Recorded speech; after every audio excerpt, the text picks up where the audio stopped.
Hay muertes que son un silencio, y hay muertes que son una coda, una nota final que resuena con tal poder que se niega a desaparecer, transformándose en una pregunta eterna.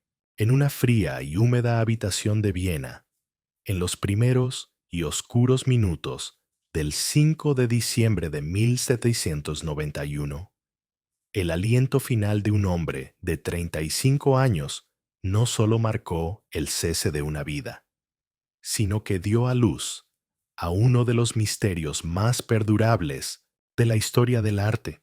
Este hombre no era un rey de sangre, ni un emperador de tierras, pero en su cabeza bullía un reino de melodías tan vasto y perfecto que empequeñecía a cualquier imperio terrenal. Era Wolfgang Amadeus Mozart, el príncipe del clasicismo, el monarca absoluto de la armonía, y en su lecho de muerte, febril y delirante, no estaba lamentando su vida ni rezando por su alma. Estaba componiendo, estaba dictando las notas de su propio funeral, una misa de requiem que le había sido encargada meses antes por un extraño emisario, un hombre vestido de gris que apareció como un fantasma y se negó a revelar su identidad. Para la mente febril de Mozart, este mensajero no era humano, era un heraldo del otro mundo, y el requiem que le había encargado no era para un patrón anónimo, era para sí mismo. Lo estoy escribiendo para mí, le susurró a su esposa Constance, con los ojos hundidos por el terror y la certeza. La historia oficial, la de los médicos, habla de una fiebre miliar aguda, una enfermedad, pero una sombra más oscura. Un rumor que comenzó como un susurro en los salones vieneses y que creció hasta convertirse en un grito operístico, hablaba de algo mucho más siniestro. Hablaba de envidia, de rivalidad, de un genio tan brillante que solo podía ser extinguido por la mano de un hombre menor. Hablaba de veneno. La muerte de Mozart no es la historia de una enfermedad, es la anatomía de un mito. Para entender cómo el compositor más celebrado de Europa acabó en una fosa común, sin una lápida que marcara su tumba, debemos desentrañar la leyenda, examinar a los sospechosos y escuchar atentamente las últimas y aterradoras notas del requiem, porque en esa música inacabada, en sus silencios y en sus estallidos de furia, yace la clave no solo de cómo murió, sino de la pregunta que nos atormenta hasta hoy. ¿Fue Wolfgang Amadeus Mozart una víctima de la naturaleza o fue asesinado?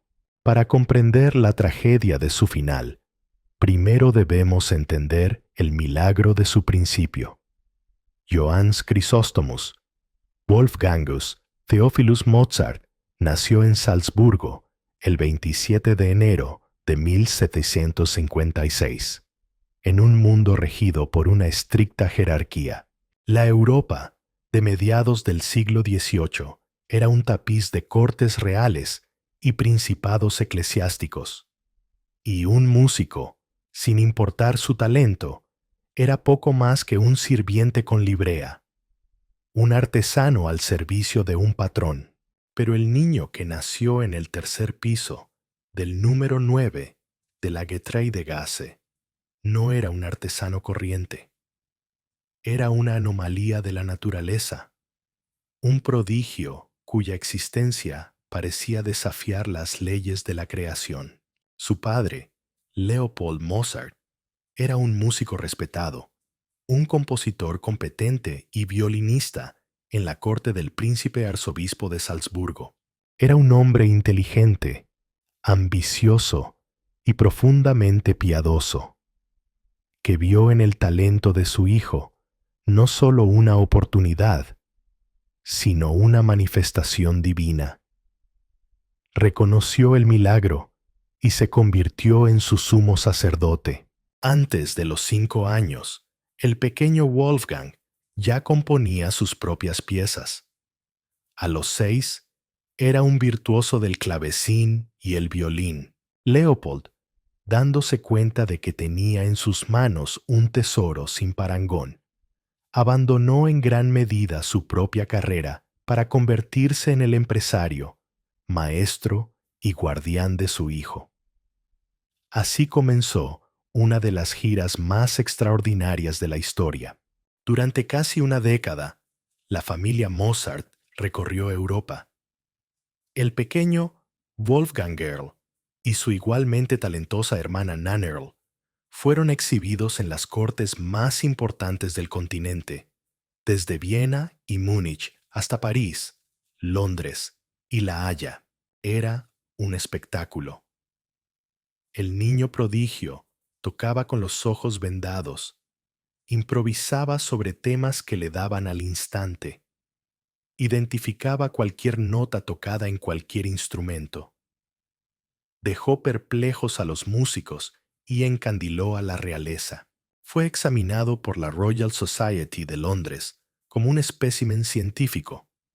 Se sentó en el regazo de la emperatriz María Teresa de Austria y conoció al joven Johann Christian Bach, quien se convirtió en una influencia crucial. Esta infancia itinerante fue una educación acelerada y agotadora. Mozart absorbió todos los estilos musicales de Europa, el rigor alemán, la elegancia francesa, la pasión italiana. Su cerebro se convirtió en un crisol donde todas estas tradiciones se fundían para crear algo enteramente nuevo. Pero esta vida también le enseñó una lección amarga. A pesar de ser aclamado como un genio, seguía siendo un sirviente.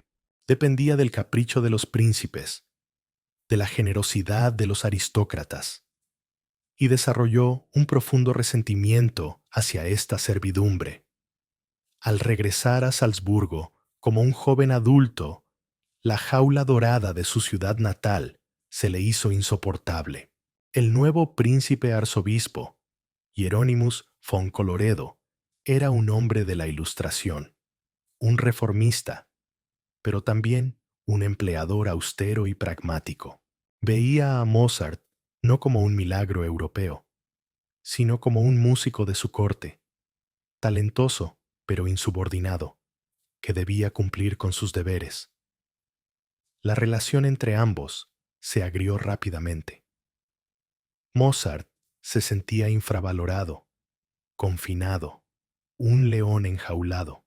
Anhelaba la libertad, la oportunidad de triunfar por sus propios méritos en la capital musical del mundo, Viena. La ruptura final llegó en 1781, durante una visita a Viena con la corte de Salzburgo. Tras una serie de enfrentamientos y humillaciones, Mozart presentó su renuncia. La respuesta del arzobispo, a través de su mayordomo, el conde Arco, fue literal y simbólicamente una patada en el trasero que lo expulsó de su servicio. Ese puntapié fue el acto de liberación más importante de su vida. Con 25 años, Mozart se instaló en Viena, decidido a convertirse en el primer gran compositor freelance de la historia. Era una apuesta audaz y peligrosa. Cortaba los lazos con la seguridad del sistema de patronazgo para depender del mercado, de los conciertos por suscripción, de los encargos de ópera, de la venta de sus composiciones y de dar clases a los hijos de la nobleza. Los primeros años en Viena fueron un torbellino de éxito. Su ópera, El rapto en el serrallo, fue un triunfo rotundo. Se convirtió en el pianista más aclamado de la ciudad, deslumbrando a la audiencia en duelos de improvisación con otros virtuosos. Fue en este periodo de optimismo cuando tomó otra decisión que marcaría su vida. En 1782 se casó con Constance Weber, una cantante de una familia de músicos, en contra de los deseos explícitos de su padre Leopold. Constance no era la esposa prudente y calculadora que Leopold hubiera querido para su hijo. Era apasionada, sociable y, como su marido, poco práctica con el dinero. Juntos, se embarcaron en una vida de altibajos económicos, de lujos que no podían permitirse y de deudas constantes. Las cartas de Mozart de esta época están llenas de peticiones desesperadas, de préstamos a sus amigos, especialmente a su hermano masón, Michael Puchberg. Este ciclo de éxito artístico y precariedad financiera sería la banda sonora de su vida vienesa. Había encontrado la libertad, pero la libertad tenía un precio muy alto. Y en el competitivo y celoso mundo musical de Viena, su genio deslumbrante no solo atraería admiradores, también despertaría la envidia, el resentimiento y, según el propio Mozart, la conspiración.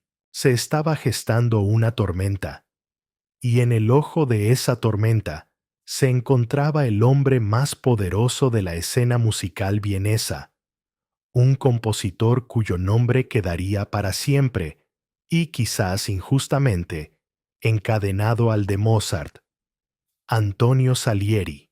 La Viena de la década de 1780 era el epicentro de la música europea, y su emperador, José II, era un auténtico conocedor y un apasionado de la ópera. La vida musical de la ciudad giraba en torno a la corte imperial, y el puesto más prestigioso y poderoso era el de Kapellmeister, el director de la música de la corte. Desde 1774, ese puesto lo ocupaba Antonio Salieri. Para entender la dinámica entre Mozart y Salieri, es crucial despojarse de la caricatura popularizada por la obra de teatro y la película Amadeus. Salieri no era un compositor mediocre. En su tiempo, era una figura inmensamente respetada y exitosa. Era un maestro de la ópera italiana, el género preferido por el emperador. Era un profesor solicitado. Entre sus alumnos se contarían Beethoven, Schubert y Liszt, y un hombre de una habilidad política consumada. Había trabajado duro para llegar a la cima y la defendía con la pericia de un veterano cortesano. Era el establishment. Y entonces llegó Mozart. Este joven, advenedizo de Salzburgo, con su risa estridente, su humor escatológico y una facilidad para componer que parecía insultante, sobrehumana. Mozart representaba una amenaza, no solo por su talento, sino por su estilo. Abogaba por la ópera en alemán, un proyecto nacionalista que chocaba con el gusto italianizante de la corte.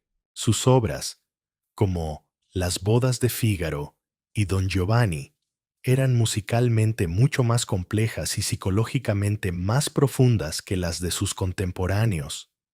Empujaban los límites de la forma, del gusto, de lo que se esperaba de una ópera. La relación entre ambos fue de una rivalidad profesional intensa, pero no necesariamente de un odio personal abierto. Se movían en los mismos círculos, competían por los mismos encargos y el favor del emperador. José II, aunque admiraba el genio de Mozart, a menudo lo encontraba demasiado ruidoso, demasiadas notas. Prefería la claridad y la elegancia más convencional de Salieri. Mozart, por su parte, era temperamental, impaciente y carecía por completo de la diplomacia de Salieri. Estaba convencido de que una cábala de músicos italianos, liderada por Salieri, conspiraba constantemente para sabotear sus óperas. En sus cartas a su padre, se quejaba amargamente de las intrigas, de los cantantes que eran sobornados para desafinar en sus estrenos, de los libretistas que le ponían trabas. ¿Era esto paranoia o realidad? Probablemente una mezcla de ambas.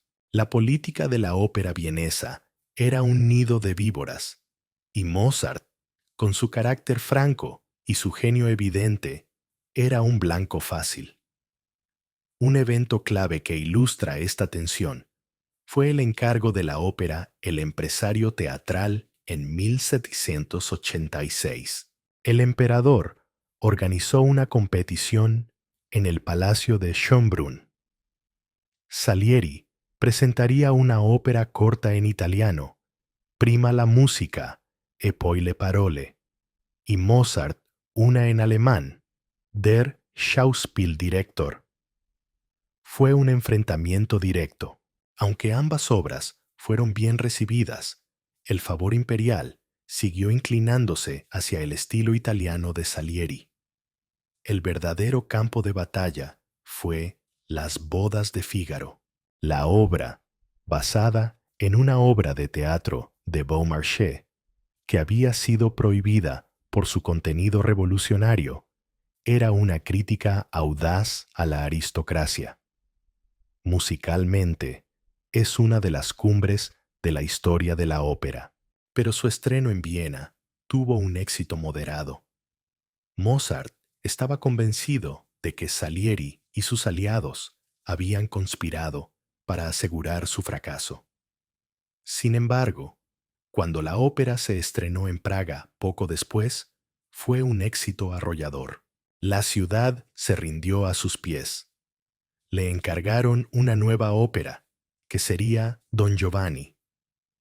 Praga se convirtió en su refugio, la ciudad que lo entendía y lo idolatraba. A pesar de los obstáculos, en 1787 Mozart consiguió finalmente un puesto en la corte imperial, el de Kammerkomponist, compositor de cámara, tras la muerte de Gluck. Era un cargo menor, con un salario modesto, pero le proporcionaba una cierta seguridad. Su principal deber era componer música de baile para los carnavales de la corte, una tarea que consideraba muy por debajo de su talento. Demasiado para lo que hago, demasiado poco para lo que podría hacer, escribió con amargura. En medio de estas luchas profesionales, Mozart encontró un santuario en un mundo secreto, la masonería. Se unió a la logia, la beneficencia, en 1784 y se sumergió en sus ideales de fraternidad, razón e iluminación. La masonería le proporcionó una red de apoyo intelectual y financiero, y sus símbolos y filosofías impregnarían profundamente su última gran ópera, La flauta mágica. Pero este mundo secreto también ha alimentado las teorías de la conspiración sobre su muerte. Se extralimitó al revelar secretos masónicos en La flauta mágica. ¿Fue silenciado por sus propios hermanos? Esta es otra capa de misterio que se añade a su complejo final. A finales de la década de 1780, la fortuna de Mozart comenzó a decaer. La guerra de Austria contra el Imperio Otomano afectó a la economía, y los aristócratas tenían menos dinero para conciertos y encargos. Su salud, nunca robusta, comenzó a resentirse. Sus deudas crecían.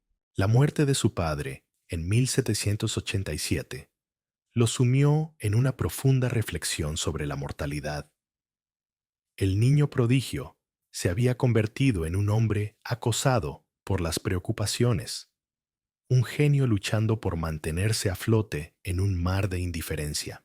Y es en este estado de fragilidad física, financiera y emocional que entra en su último año de vida, 1791. Un año de una creatividad explosiva y desesperada, el año en que un misterioso hombre de gris llamaría a su puerta. El año 1791 es un testamento asombroso a la resistencia y al genio inextinguible de Mozart. A pesar de su salud precaria y sus agobiantes deudas, fue uno de los años más productivos de su vida.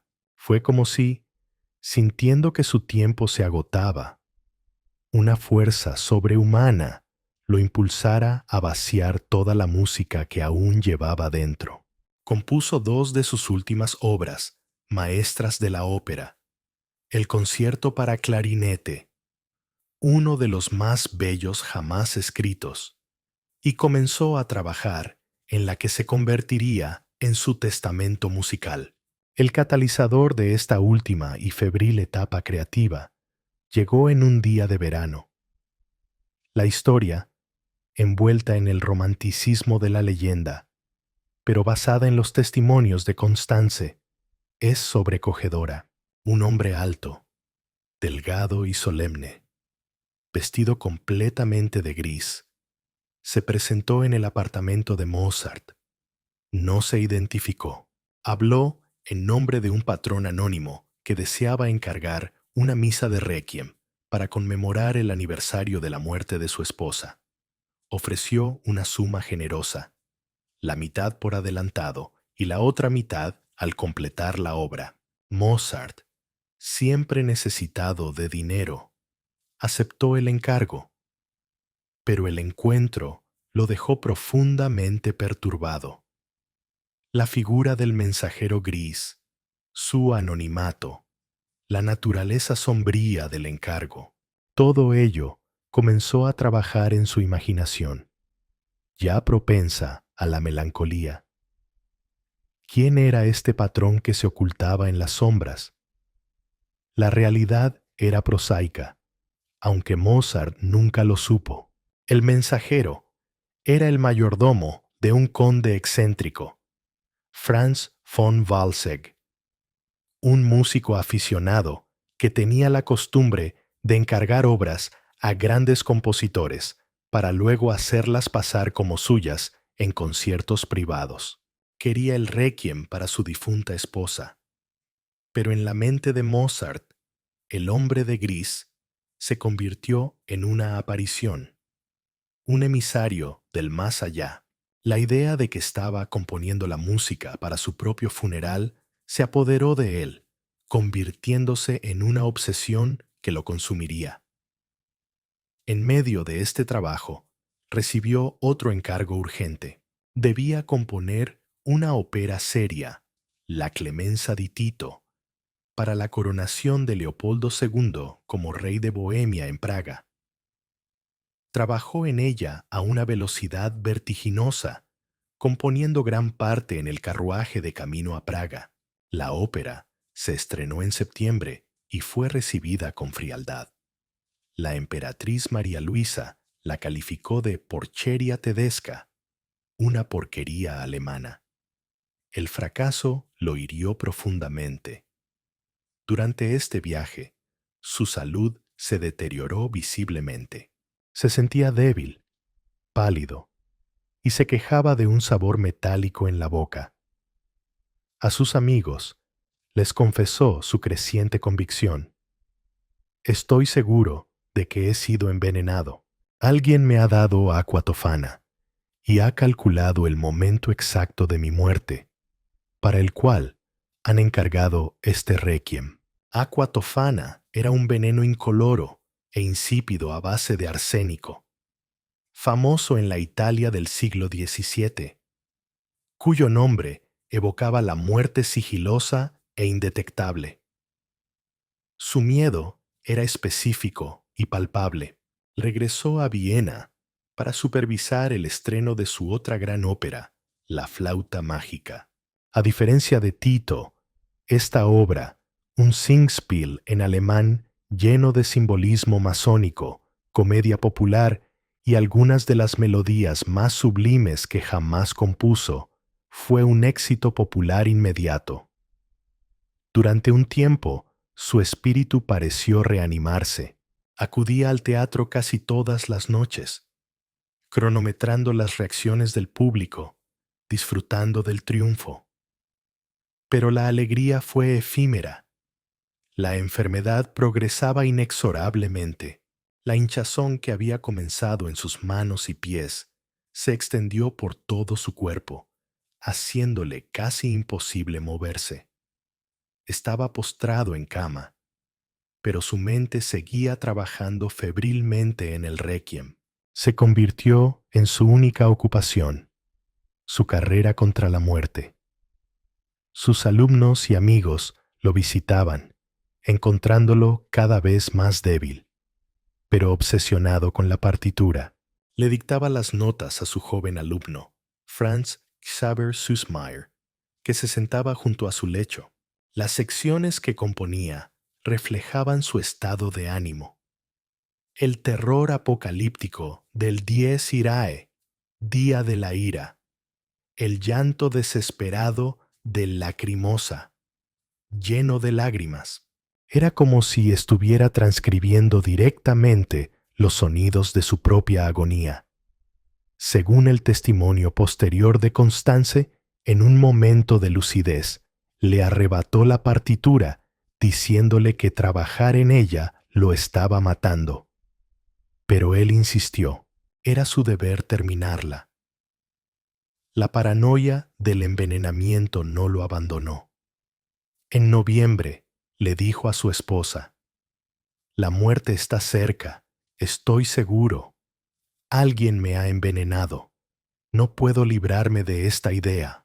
¿Era esta la confesión delirante de un hombre moribundo, cuya mente estaba siendo consumida por la fiebre y la uremia? ¿O era el atisbo de una terrible verdad, una lucidez final antes del fin? El reloj de la vida de Mozart avanzaba hacia su última hora, y el misterio que rodeaba su lecho de muerte no hacía más que profundizarse. Las últimas 48 horas de la vida de Wolfgang Amadeus Mozart son una escena de una intensidad trágica, un drama de cámara narrado con vívido detalle por su cuñada, Sophie Heibel, cuyo testimonio es nuestra ventana más íntima a la habitación de la muerte. El 4 de diciembre de 1791, el estado de Mozart era crítico. Su cuerpo estaba tan hinchado que no podía girarse en la cama. Tenía fiebre alta y sufría vómitos. A pesar del dolor y la debilidad, su mente permanecía anclada en la música. Aquella tarde ocurrió una de las escenas más conmovedoras y desgarradoras de la historia de la música. Unos amigos, incluyendo a su cuñado, el violinista Franz Hofer y el cantante Benedikt Schack, lo visitaron. Mozart les pidió que trajeran las partes del Requiem que ya estaban terminadas. Quería escucharlo. Se recostó en la cama y los tres hombres, junto con el propio Mozart, que intentó cantar la parte de contralto, comenzaron a interpretar la obra. Todo iba bien hasta que llegaron a las primeras notas del Lacrimosa. En ese momento, Mozart se derrumbó. Un torrente de lágrimas brotó de sus ojos. Se dio cuenta, con una certeza absoluta y devastadora, de que nunca podría terminarlo. Dejó la partitura a un lado. Fue el reconocimiento de su propia derrota ante la muerte. Más tarde, los médicos llegaron. Su médico de cabecera, el doctor Thomas Closet y el doctor Matthias von Salava, un renombrado médico del Hospital General de Viena. Sus métodos eran los estándar de la época y probablemente más dañinos que beneficiosos. Le aplicaron compresas frías en la frente febril, lo que, según Sophie, le provocó un escalofrío tan violento que perdió el conocimiento. El diagnóstico oficial que emitirían más tarde fue Hitziges Frieselfieber, fiebre miliar aguda, una dolencia mal definida caracterizada por fiebre alta y una erupción cutánea. Los síntomas, sin embargo, la hinchazón masiva o edema, los vómitos, la debilidad, apuntan a un fallo renal agudo, probablemente uremia, una intoxicación de la sangre por la incapacidad de los riñones para filtrar los desechos. Esto podría haber sido la etapa final de una enfermedad renal crónica que arrastraba desde la infancia, exacerbada por una infección estreptocócica. Esa noche, mientras la conciencia de Mozart iba y venía, un sacerdote fue llamado para administrarle la extrema unción. Sophie Heibel relata que Mozart parecía estar completamente lúcido. Miró a Süssmayr, que estaba sentado junto a la cama, y le dio instrucciones sobre cómo debía completar el requiem si él moría. Su última acción consciente, un gesto que encapsula su ser, fue musical. Justo después de la medianoche, su respiración se volvió más lenta. De repente, según Sophie, pareció que iba a vomitar. Se levantó un poco y luego volvió a caer de espaldas. Sus últimas acciones físicas, documentadas por su hijo Carl Thomas, quien era un niño en ese momento, fueron intentar imitar con la boca el sonido de los timbales de su requiem. Y entonces, a las 12:55 de la madrugada del 5 de diciembre, con su esposa Constance, su hermana Sophie y su alumno Süssmayr a su lado, Wolfgang Amadeus Mozart exhaló su último aliento. El genio se había extinguido, pero la controversia apenas comenzaba. La teoría del envenenamiento, que Mozart mismo había promovido, no murió con él. Al contrario, encontró terreno fértil en las circunstancias de su muerte y en la imaginación romántica del siglo XIX. El principal sospechoso, por supuesto, era Antonio Salieri. Décadas más tarde, en 1823, Salieri, ya anciano, senil y recluido en un manicomio tras un intento de suicidio, supuestamente confesó el crimen. La noticia se extendió como la pólvora. 2 enfermeros afirmaron haberle oído gritar: «Yo soy el culpable de la muerte de Mozart». Este rumor fue la base de la pequeña tragedia de Alexander Pushkin, Mozart y Salieri, que a su vez inspiró la obra de Peter Shaffer y la película Amadeus. Pero, ¿hay alguna verdad en ello? La evidencia es casi inexistente. Las personas cercanas a Salieri, incluyendo a sus médicos, negaron rotundamente la confesión. No había ningún motivo claro. Salieri seguía siendo más exitoso y poderoso que Mozart en Viena. Y lo más importante, los síntomas de Mozart no se corresponden con el envenenamiento por arsénico, aqua tofana, que causa violentos calambres gastrointestinales, no una hinchazón masiva. Otras teorías han surgido a lo largo de los años. ¿Fue un complot masónico? Algunos argumentan que fue castigado por revelar secretos en La flauta mágica, pero esto es poco probable, ya que el libreto fue escrito por su hermano masón, Emanuel Schikaneder, y muchos masones prominentes eran amigos y partidarios de Mozart. Fue envenenamiento por mercurio, utilizado para tratar la sífilis. Es posible, pero no hay pruebas de que padeciera la enfermedad. Una teoría más reciente y médicamente plausible sugiere que murió de una fiebre reumática aguda, una enfermedad que había sufrido varias veces en su vida y que puede causar daño renal y cardíaco. En última instancia, el misterio persiste porque no tenemos el cuerpo. Sin una autopsia, sin un análisis toxicológico, cualquier diagnóstico es una conjetura informada. La muerte de Mozart sigue siendo un caso abierto, un fascinante rompecabezas médico e histórico. El silencio que siguió a la muerte de Mozart fue tan desolador como el final de su requiem.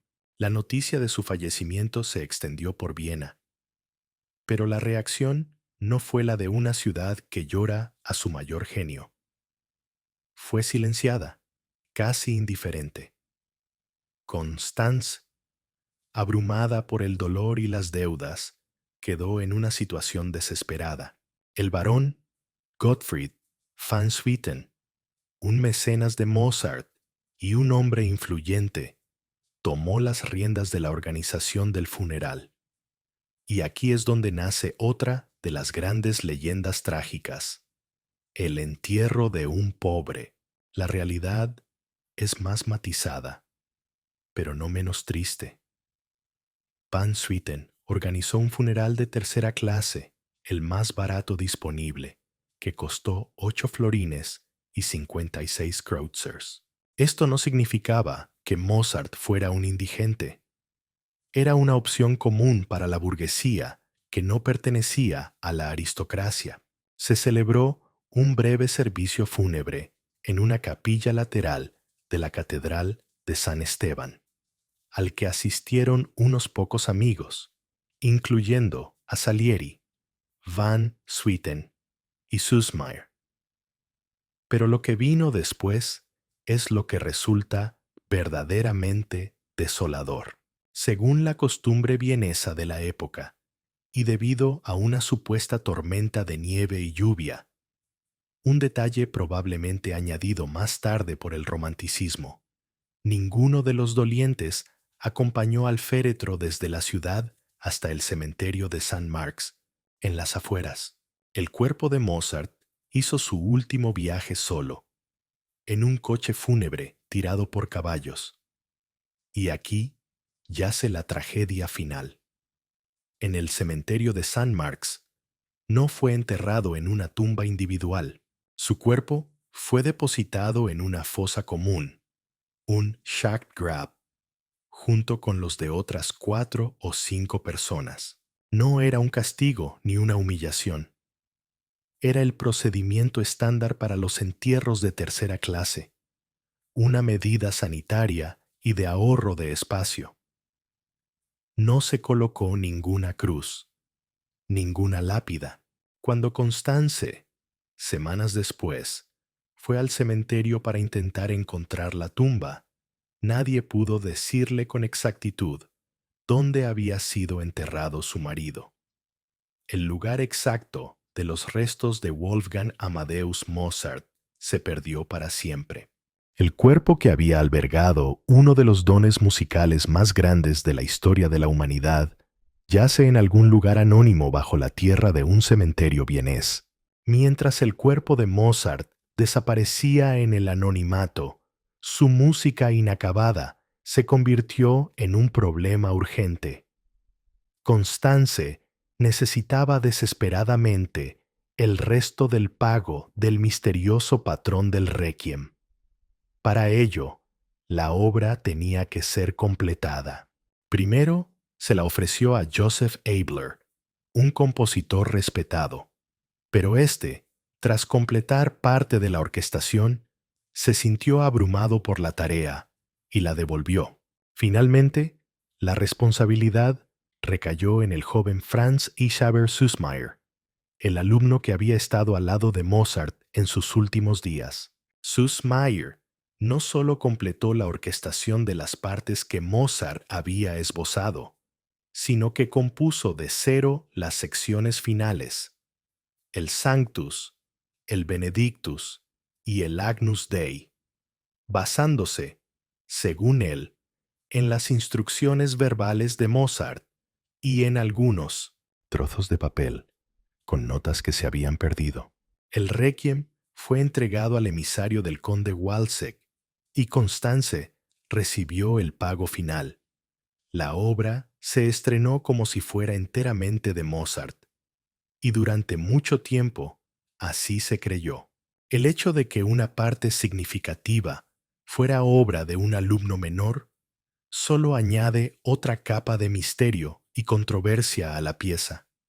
La muerte de Mozart, en su miseria y abandono, desató una vorágine de actividad póstuma.